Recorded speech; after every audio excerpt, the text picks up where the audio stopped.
belly flutter, we really need to understand the diaphragm. Sometimes we talk about belly breathing and letting the air come into the belly, but we really need to understand that the belly is moving to allow for the diaphragm to move up and down. The diaphragm is shaped like a parachute. If I put my hands in the front border of my rib cage, the front of that muscle is attached right around here and a bit lower in the back, so it curves down. And this parachute will need to move in order that the lungs can take the air. So the lungs are up in the rib cage. When the diaphragm moves down, there's more space for the lungs to fill up. And when the diaphragm moves up, it pushes the air out. So of course we breathe this way naturally. We don't have to think about it. But in order to control it, to do the belly flutter, or to improve our vocal presentation when we're singing, or to get a fuller breath, we can learn to control the diaphragmatic breath. So just understanding that that's actually what's happening. We don't see that. What we might see is the expansion if I place my hand at the diaphragm connection under the rib cage and a little bit lower in the back. As the diaphragm moves down, that area will expand. And as the diaphragm moves up, it contracts, pushing the air out. This area can come back to its resting state. So to understand the belly flutter, of course that is a muscle, but we want it to quiver a little bit. And one of the best ways to find that is through the breath. Just a little pant. We do a vocal exercise many times in singing where we'll inhale and we'll sense that the diaphragm is moving down so that the belly is able to expand. And then we do a shh sound to help to control the diaphragm. Or we can do a little hoo, hoo, hoo. So we're working that diaphragm in little bursts. So what I want to feel to get the belly flutter is, it's not particularly muscular feeling, but in the beginning it may, if you do the little panting, it may feel more muscular because it's bigger and you can sense it. So as you practice that, as that gets smaller and smaller and smaller, you'll find it seems less attached to your breath because it's so small. Many people say, well, we need to hold our breath when we're doing this, or the feeling of catching the breath in the throat. For myself, I don't feel that so much, but I think that is probably what's happening.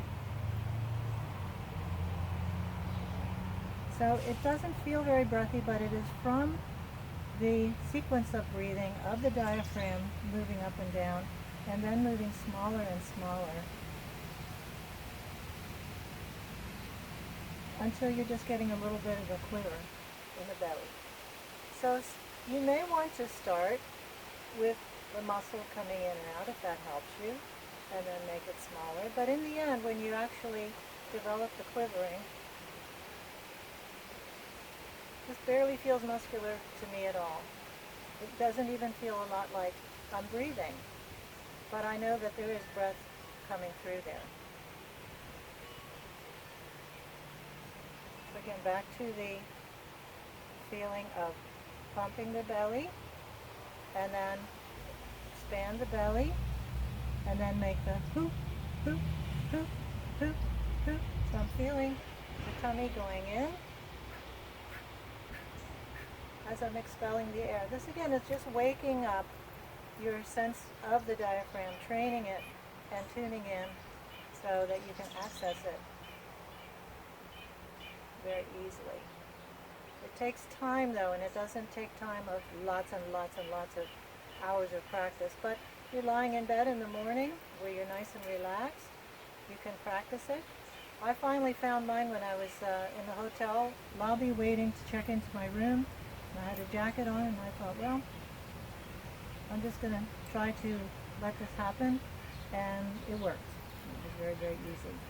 You can also check out online, you can look up, the National Institute of Health has a good explanation of how the diaphragm works from a medical perspective or an anatomic perspective, so you can really understand that.